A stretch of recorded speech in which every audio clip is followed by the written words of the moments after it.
कागल तालुक्यातील रणदिवेवाडी इथल्या श्री राजर्षी शाहू ग्रामीण बिगर शेती सहकारी पतसंस्थेत अपहार झालाय।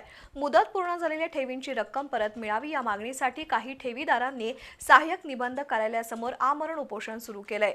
या संस्थेत 2,64,00,000 रुपयांचा अपहार झाला असून त्याबद्दल संस्थेच्या सचिवांवर गुन्हा दाखल झालाय। सध्या ही पतसंस्था अवसायनात निघाली असल्याचं सहाय्यक निबंधक डॉक्टर समीर जांभोटकर यांनी सांगितलं।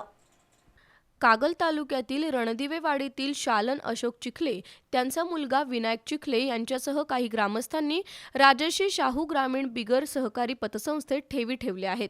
या संस्थेत 2,64,22,000 रुपयांचा अपहार झाल्याचा गुन्हा कागल पोलीस ठाण्यात दाखल झालाय। त्याबद्दल संस्थेच्या सचिवावर गुन्हा नोंद झाला असून सहकार विभागानं ही पतसंस्था अवसायनात काढली आहे। आपल्या ठेवी परत मिळाव्यात यासाठी ठेवीदार आक्रमक झाले असून सहाय्यक निबंधक कार्यालयासमोर आमरण उपोषण सुरू झालंय।